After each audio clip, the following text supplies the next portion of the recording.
Good morning, good afternoon, good evening, wherever you are, and welcome to another episode of electricairmobility.news, and welcome to the channel. If this is your first time coming here, please, watch the end of the video before I ask you to like and subscribe and share and everything. My name is Nicholas Zard, and I am the owner and founder of Electric Air Mobility LLC. We're a company that offers solutions around advanced air mobility, vertiports, and that means not only the infrastructure part of it, but also the energy side of it, the production, storage, and of course management of it all. It's a huge and complicated topic, which I love to talk about. But in this video, we're going to talk a little bit about something that's been happening for a little while, and it's really flight shaming, right? And then there's all pros and cons as to flight shaming and everything. And one of the things that I realized that we should do is really talk about the importance of the responsibility of mobility in climate impact. I know there are a lot of people who believe or don't believe in climate impact. We're not here to say you should or you shouldn't. Facts are facts, and that's just what it is. Suffice it to say that in general, when it comes to mobility, when we talk about rail, we talk about aviation, we talk about automotive, and we talk about sea or maritime, right? And in that same order, rail is really probably, it's less than 1% of the global pollution on this planet. And the reason is metal wheels on metal rails means very little friction. So once a train is rolling, there's very little energy that it needs to do. In fact, I was talking to French TGV, the very high-speed train conductors, and they say that they accelerate when they go downhill, and they never accelerate when they go uphill. So they really minimize that.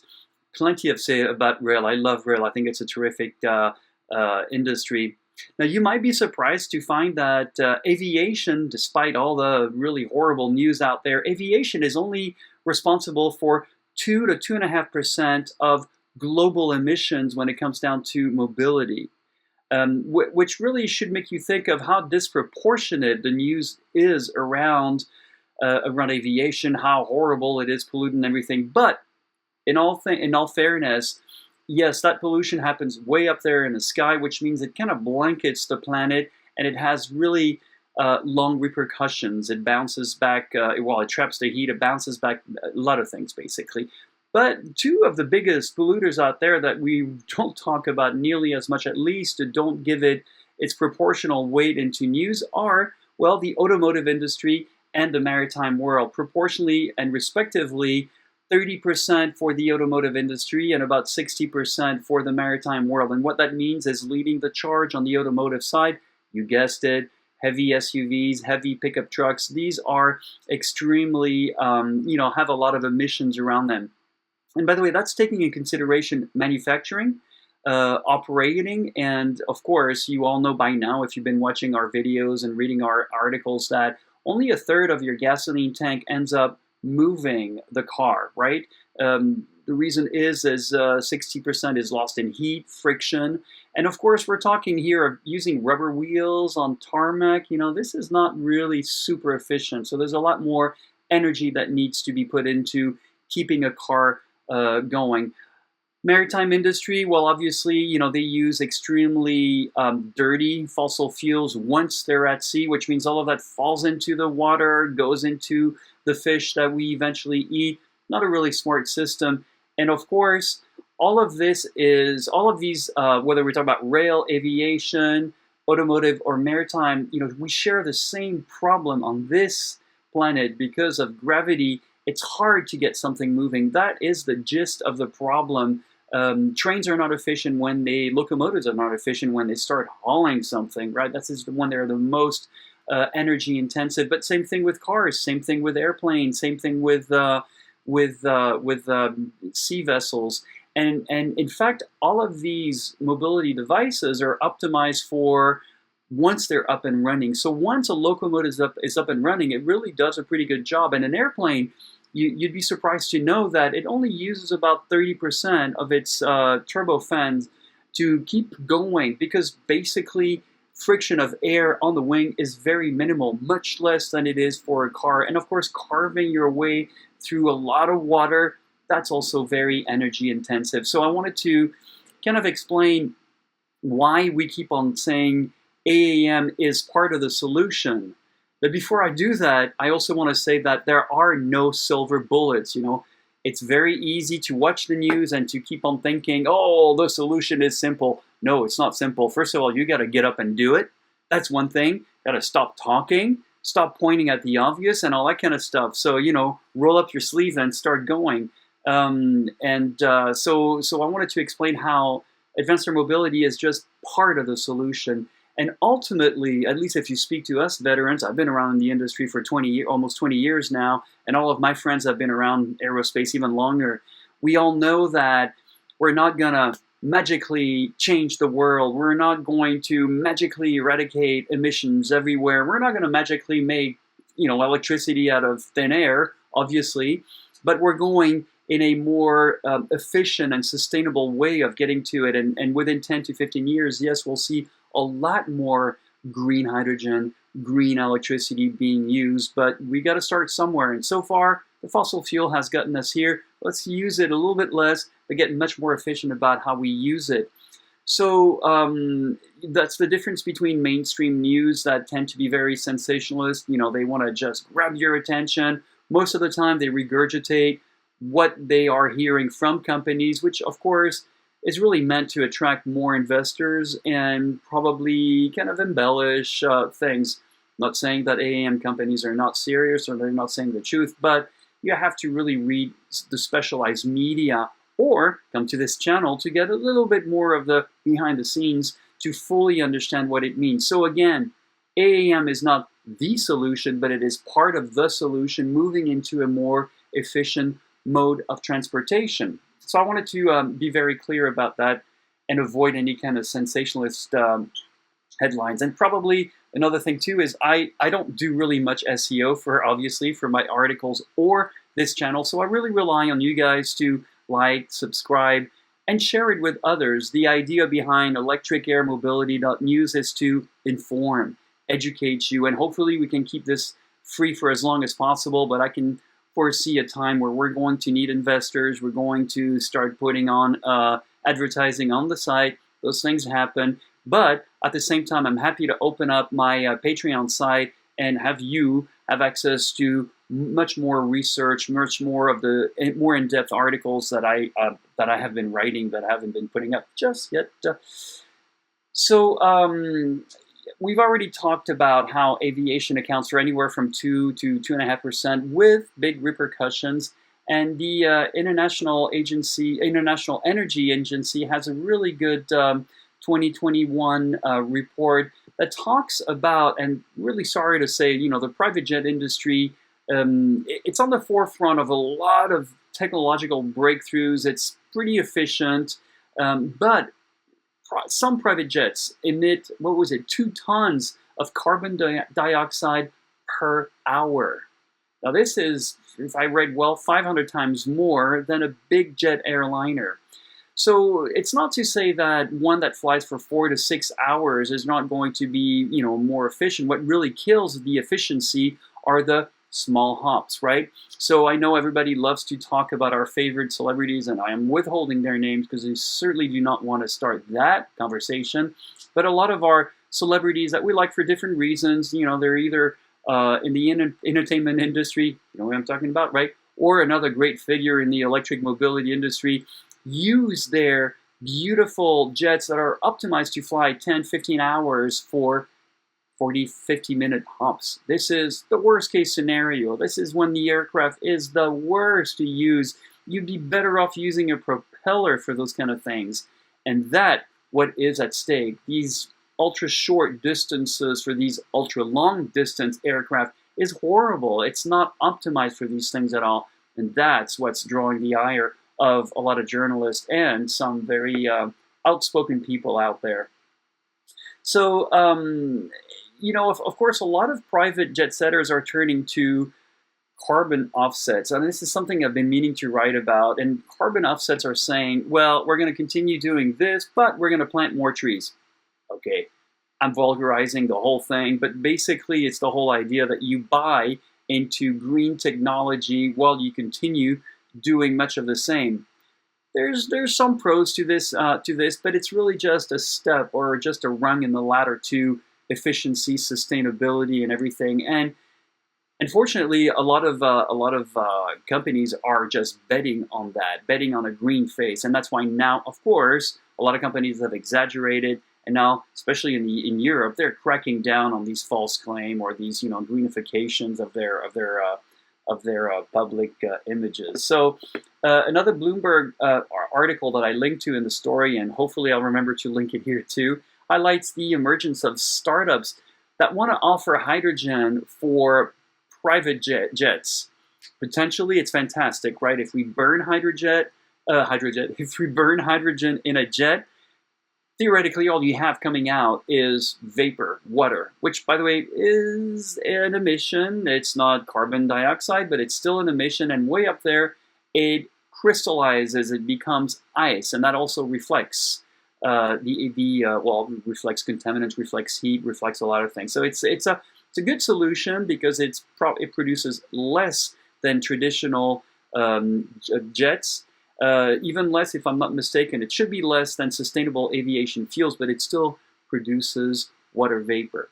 And that's what usually you see out there. And conspiracy theories will tell you it's something else. Who knows? I don't know. I've never smelled it, and I've never analyzed it myself.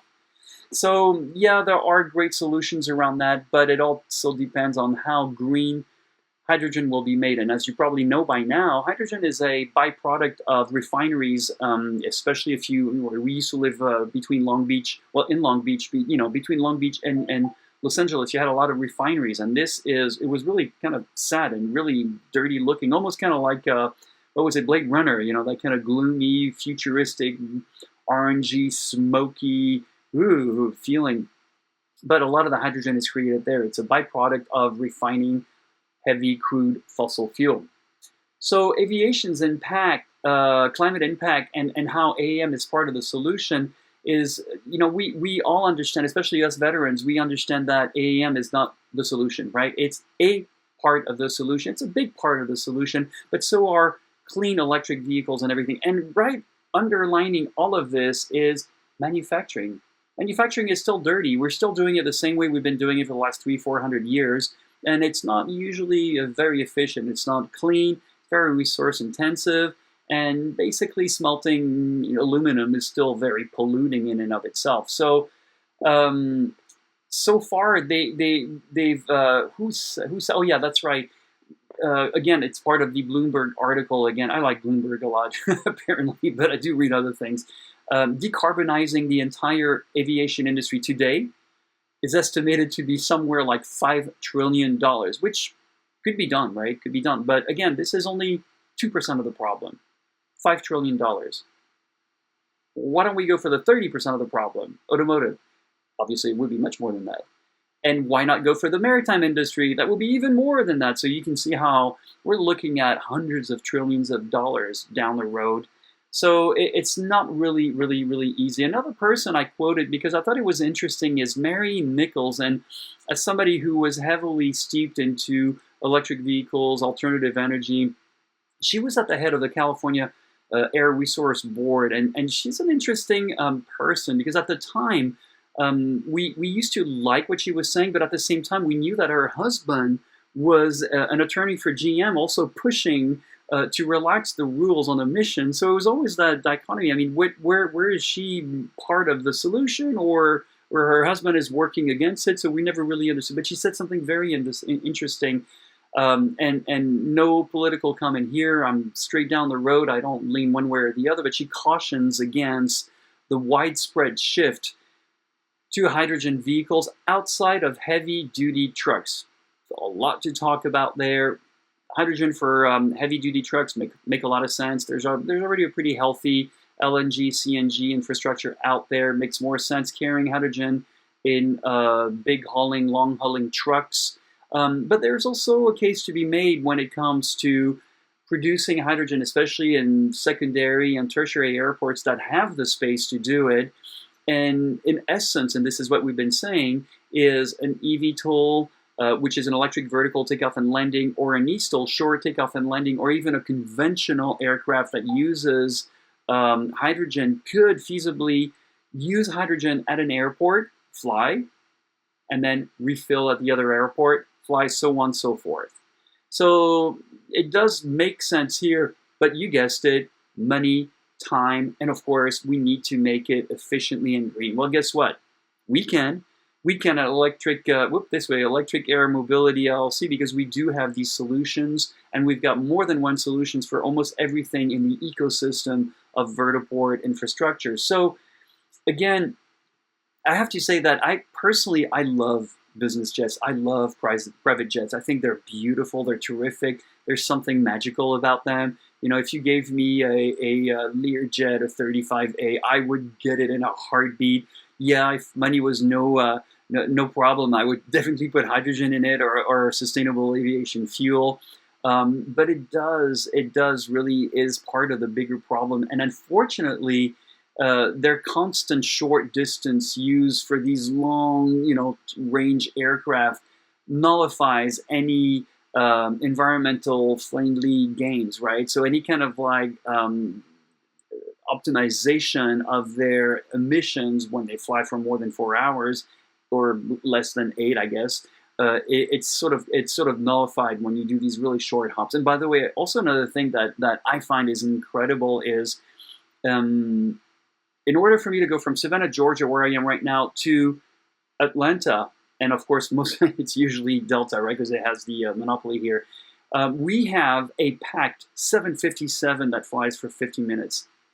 That is the worst carbon footprint, which is extremely ironic for someone who has dedicated their last 20 years into making our mobility cleaner, to have to take a 757 airplane that's meant to fly a long distance and a long time, carrying a lot of people, for a 50-minute hop. It's basically, we get to 22,000 feet for about a few minutes, and then we climb back down again. So this is the biggest waste of resources ever, but I guess Delta is kind of squeezing the life out of that.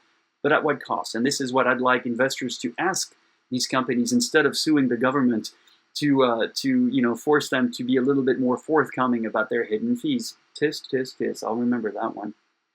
AAM, efficient and everything. So AAM is really an efficient solution to mobility. It is part of the mobility solution going forward.